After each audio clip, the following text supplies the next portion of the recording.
Well, hello everybody. I'm Andy, and I'm going to talk fairly briefly about all those things.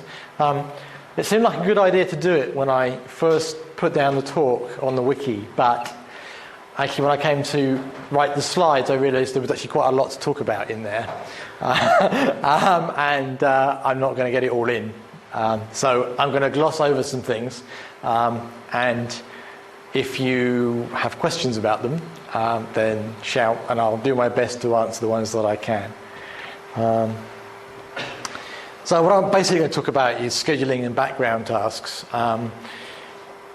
Mostly background tasks with respect to having things running in a sort of scheduling-like way. I'm going to talk about those commands. It's sleep very briefly, just from a scripting and delaying something running point of view. For scheduling a job for a future date. Cron really for scheduling regular jobs, things that are repetitive. And then nohup and screen from the point of view of background tasks. I'm not going to talk about nohup in any real detail. I'm just going to briefly mention it. Generally, anything you can do with nohup, you can do with screen, and I'm not convinced it has much of a place anymore, but it used to be the way that you would set a task running if you wanted it to run persistently over logout.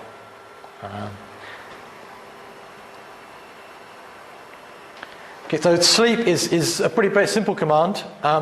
You sleep, and then you sleep for a period of time. You can use it, mostly it's used in scripts to delay things. If you set something running in a script and you need to pause before you go on to the next activity, you stick a sleep in. And by default, it uses seconds. But the latest all-seeing, all-dancing GNU version of it allows you to define minutes or hours or even days by using that prefix. So if you say sleep 90M, it would wait 90 minutes rather than 90 seconds. But you can also use it on the command line if you want to delay something on the command line. And you can run it in the background as well if you wanted to. So you could put an ampersand on the end of that command to force it into the background, and it would sit there and do nothing. Now, that would then mean that in 90 seconds' time you get hello popping up on your terminal, which isn't very useful, but you might have something more useful that you wanted to do in 90 seconds or an hour or whatever. The other thing is that the latest GNU version, according to the man page, and I've not tried it, allows for floating point numbers. So you could, in theory, say 2.57941 days, if you happen to have worked out what that is in a time period and knew you wanted that. I'm not quite sure why. It's just it mentions it in the man page that you can do that in the latest version.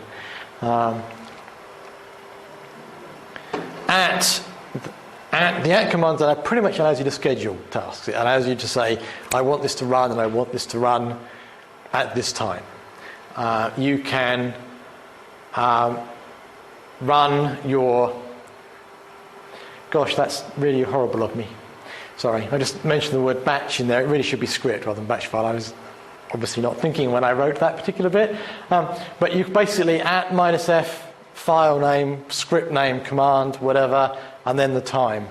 The time spec I haven't gone into here because it's quite complex. You can do something simple like 15:22, and it will then run at 3:22. Or you can do tomorrow, or you can do plus n days. There's quite a lot of different options, and you really need to probably go and look at the man pages to work out what you want to do. If you just want a simple time, like I want it to run at 5 o'clock, then, and tell me to go home, then you can do that. You can set it up at -f, whatever your script that tells you to go home is, 1700, and it will run at 1700, and it will, execute your commands. But you can do all kinds of other clever things with it.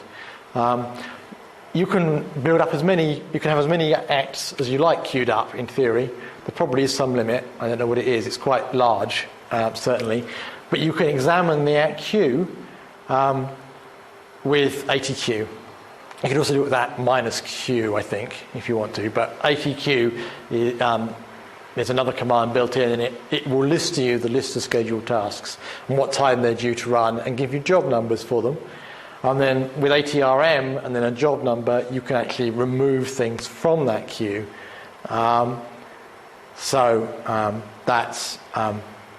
the way you manage your list of ant tasks.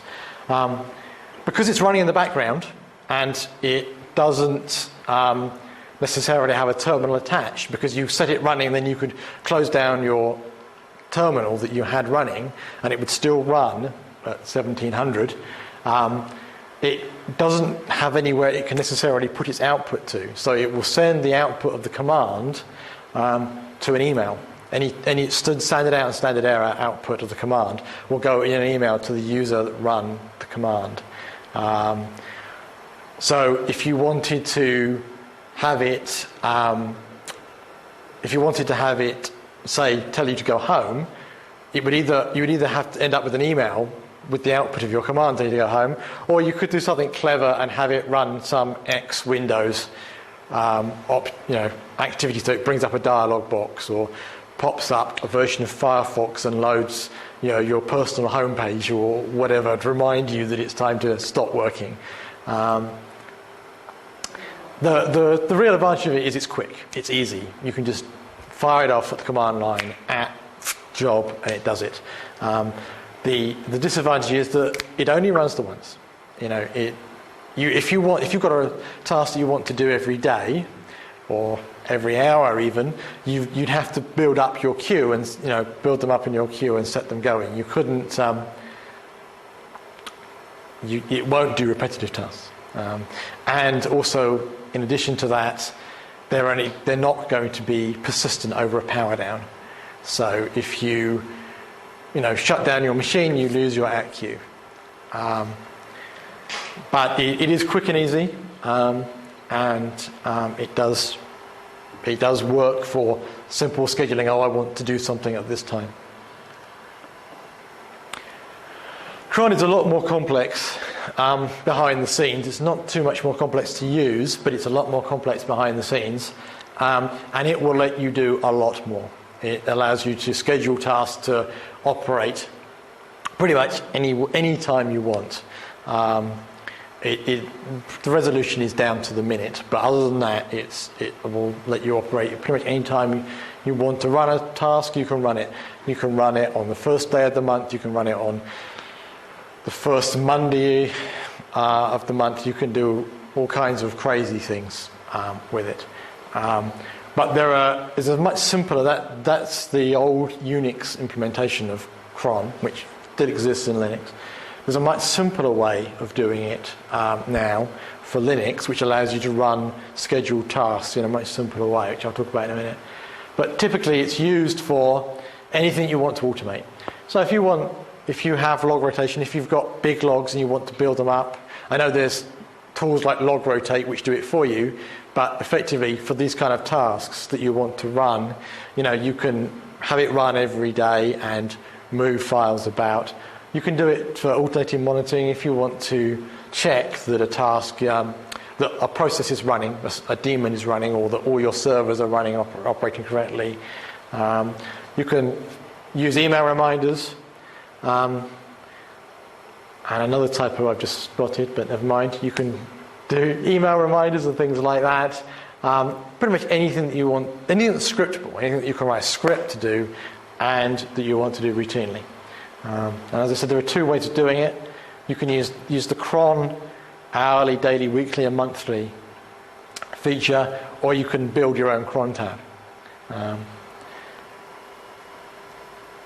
If you're using the cron hourly, daily, monthly feature, then what you get with that is there's a series of directories in / etc. And they you put scripts into those directories. So you put a script into one of these, into cron hourly, cron daily, cron weekly, or cron monthly, and then that script runs hourly, daily, weekly, or monthly. It's pretty much that straightforward. There is nothing more special. Obviously, the script has to have the execute bit set, and it has to have the right permissions to do what it does and things like that. But ultimately, pretty much, you take a script, you put it into that directory, and it runs. Now, if you find that you need to then know when it's running, I know that Ian in Brazier had a problem a couple of months ago where one of the servers that he was managing used to lock up at 4 o'clock in the morning. Between 4 and 5 in the morning, it would lock up, and it would do this. Can't remember if it was weekly or if it was daily, but it would do this on a regular basis. It would just seize up and die. And in fact, the reason for it is because it was a Red Hat server, and the Red Hat servers run these jobs runs daily jobs at 4:02 and weekly jobs at 4:22. So what was happening is that this process that was in his cron tab directories ran, and it was basically overloading the system and locking it up, and then everything was starting to break down and die because of that. But they differ, between the times that they run differ from system to system. So the place to look is etc cron tab. If you go and look in, if my computer will let me do this,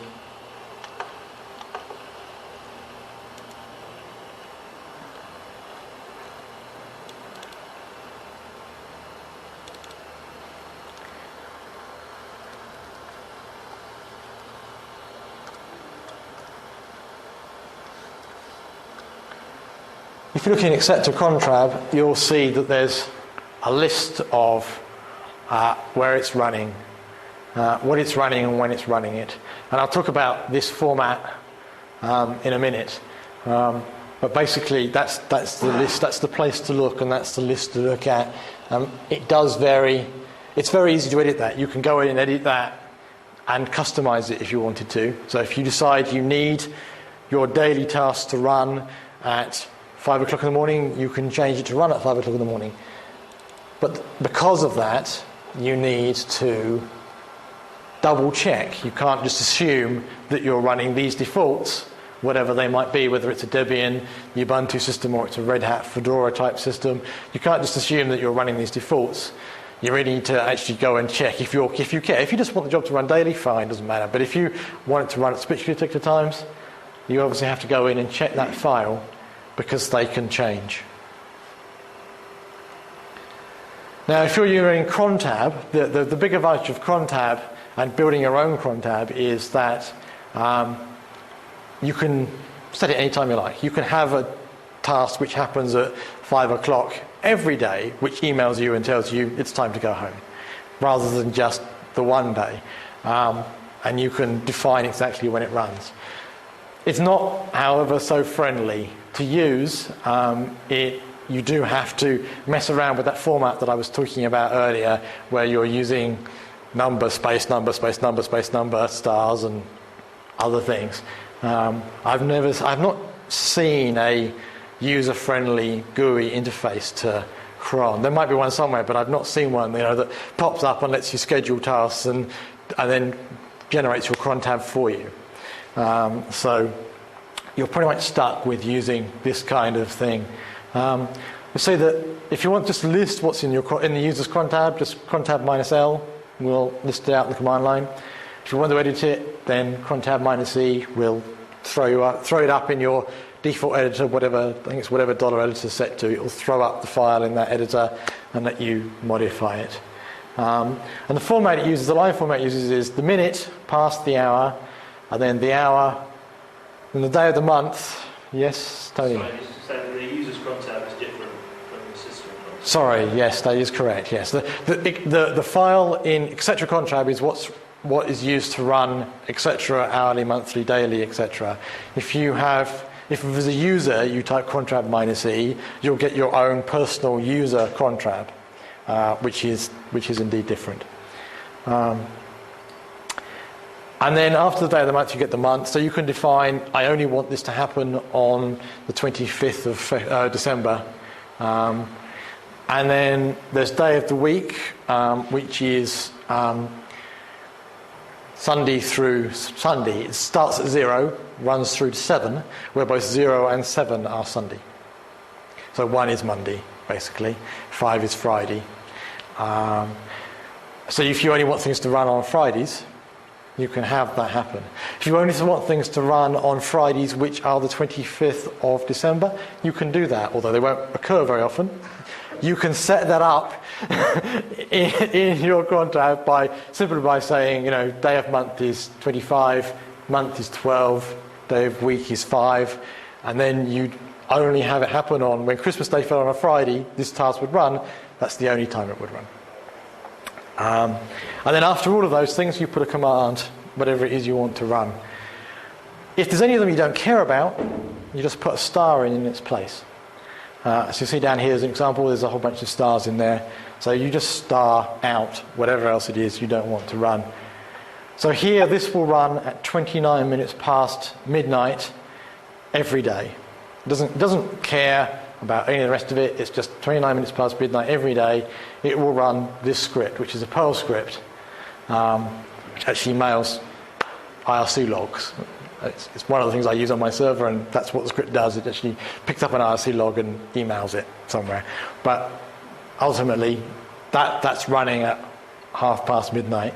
And then this one here, similarly, this is running at 11:30 p.m.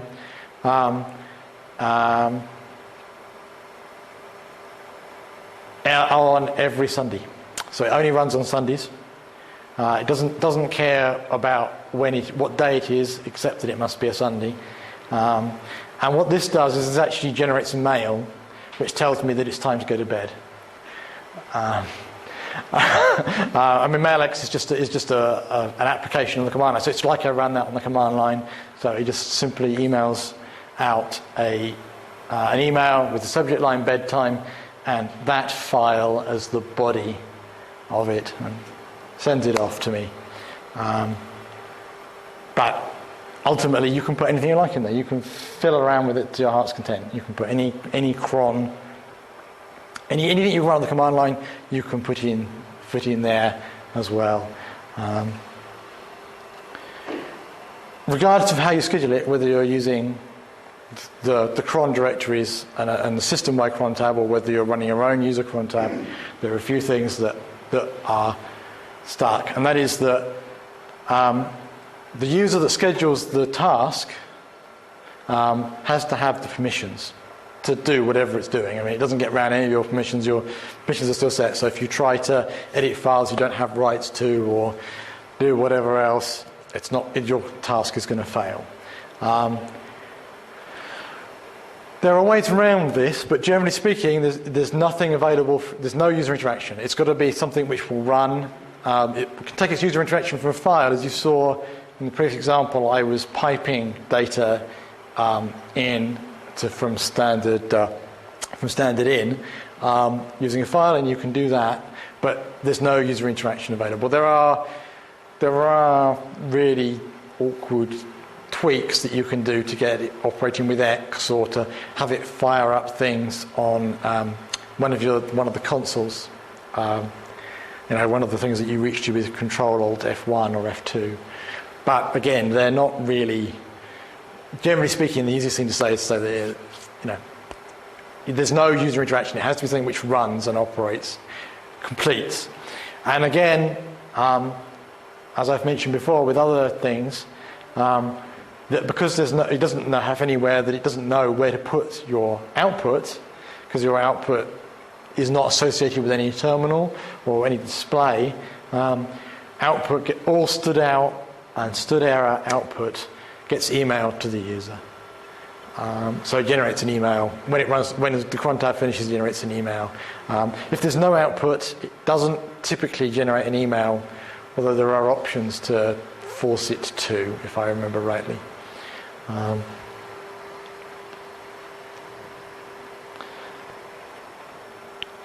That's pretty much scheduling tasks. If there's any particular questions about that, yeah?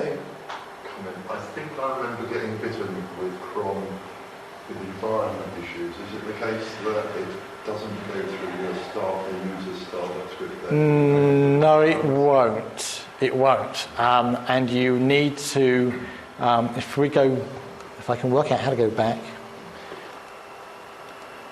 it it runs things as though, if you're assuming you're running them as a user, it will run things as though they run from your home directory, which is why here I've got full path specified rather than just anything else, because although it should start from home Andy, and then I could just run bin IRC npm, it's just safer to issue full paths for everything. And it won't necessarily inherit the environment that you normally use as a user. So yes, you have to be careful what you're doing in terms of environment variables. You basically need to not rely pretty much on things being set up and explicitly make your cron tasks do what you want them to.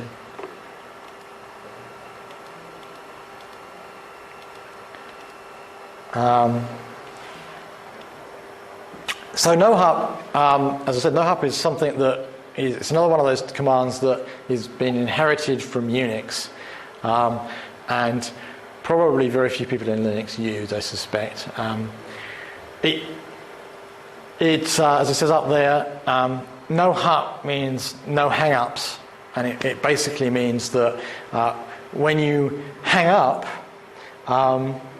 which translates to logging out in most cases, the task will stay persistent. It won't run. If you run something in the background using just ampersand to force it into the background, then when you log out, the task will die. But with this, you can force things to stay resident and continue to operate, even though the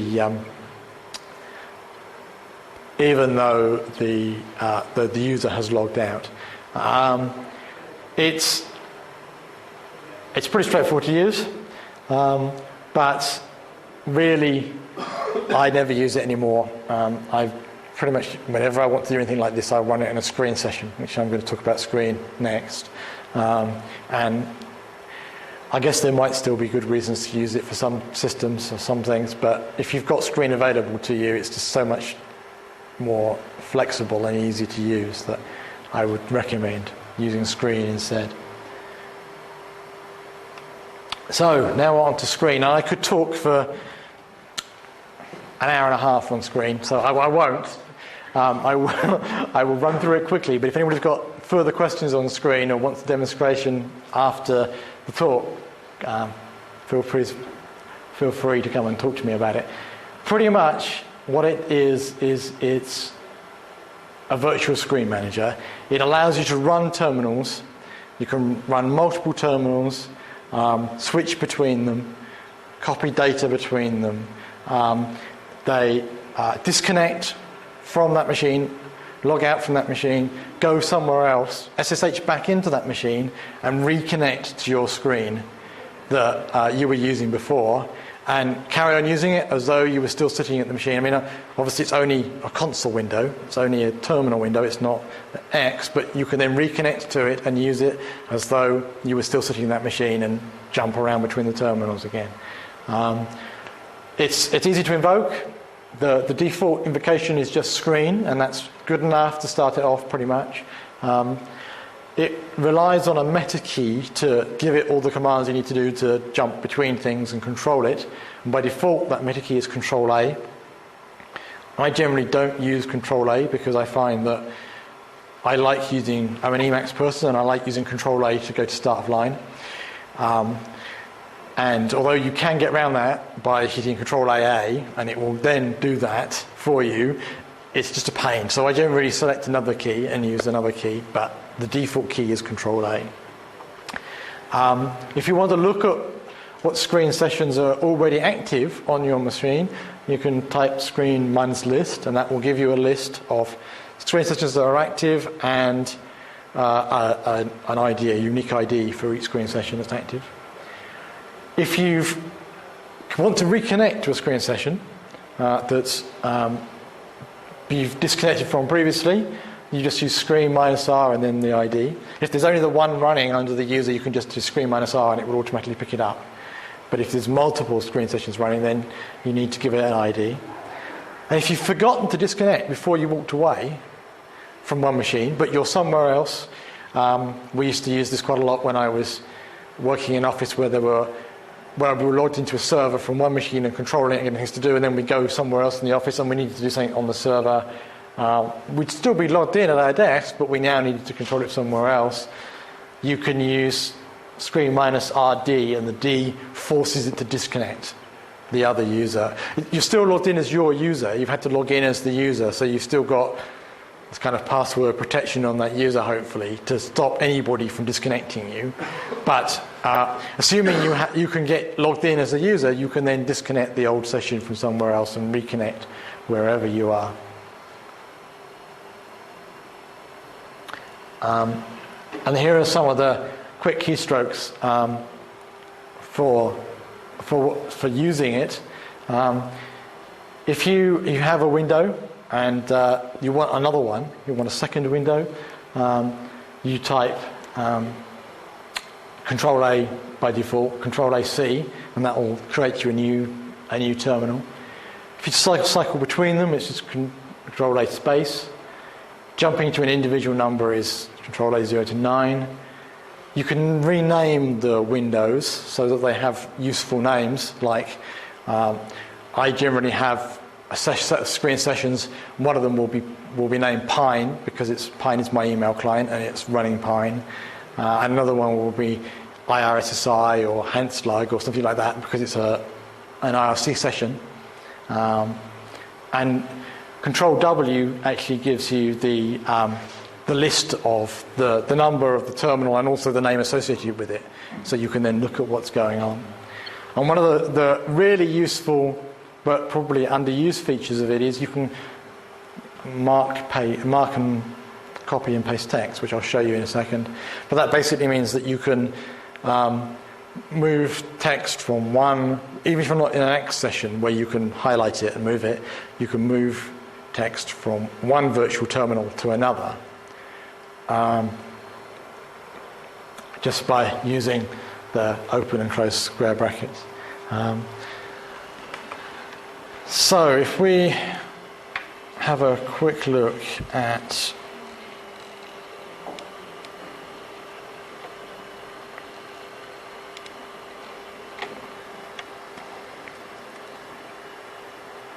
if I just check whether or not I've got anything running. I don't think I have, but in fact I do. So if I just type screen minus R there, that throws me into screen, and then if I look at what I've actually got the two windows there. You can see at the bottom there it's got 0 and 1, so I can cycle between them, and that's just meta key space to cycle between them. If I, for example, run IRSSI on one of them, which is just a IRC client, and then I cycle between them, you see one of them is still got the command line and the other one is sitting in my application. Actually, the one thing that I forgot to mention on that slide is how you disconnect, and that is meta key D drops you back out, disconnects you from screen. So you're now back to the command line without running screen. And if I then log in somewhere else, I could then use screen minus RD to get back to it and put it back up.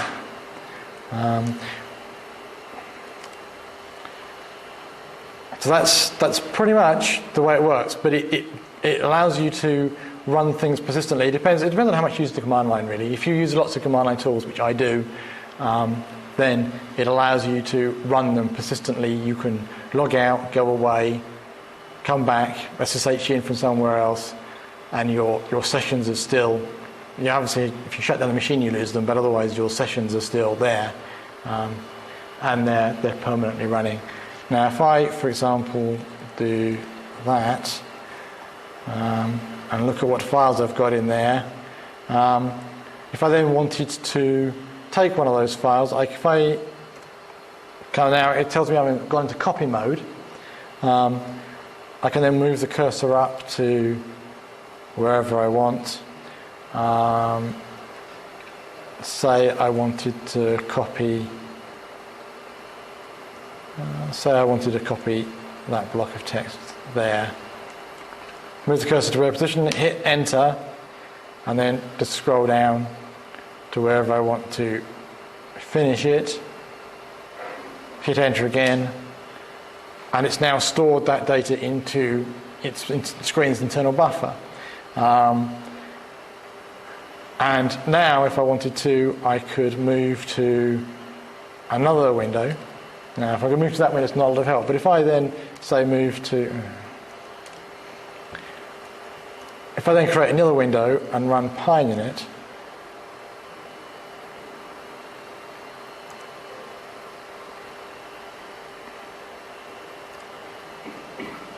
I can then, by using meta key close square bracket, paste that text into my email.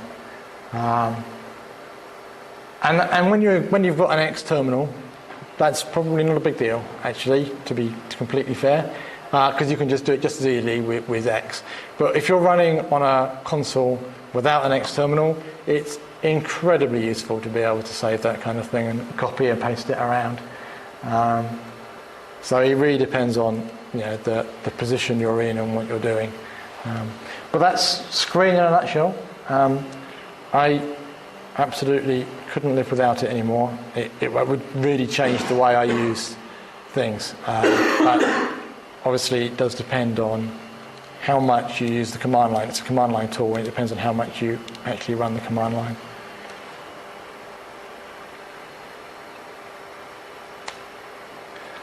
So finally, just to make Tony adjust the camera again, generally resources for this, the man pages for cron are pretty horrible, and I wouldn't recommend them. The man pages for things like at are actually pretty good. The man page for sleep doesn't actually say very much more than I had on my slides, but the man page for at, if you want to look at the time specs for how at works, is actually pretty good. The man page for screen isn't bad once you get past some of the language that it uses initially. But actually, if you want to know what the options it does, it's not bad. If you want to know more about cron and get started with cron, I'd recommend that URL. It's actually Red Hat based, so some of the information isn't quite accurate for all the other distros, but it's pretty good. And as it happens, it was written by Cog, who's just recently reappeared on the mailing list, but it's actually a pretty good introduction to talking about the way things work and how to do things. For screen, there's a bunch of different things that you can look at for screen. That's the actual official GNU site for screen. Tells you where to get it and how to get it, and gives you some information on it. The Linux Gazette has an article on screen which talks about some of the things it can do and how to use it in more waffly text. And then that's actually a list of a sort of a primer demonstration type exercise, type this command, see what happens type thing, that actually goes through and shows you some of the features that screen has. And they're all, if you're thinking of looking at screen, they're all things worth looking at.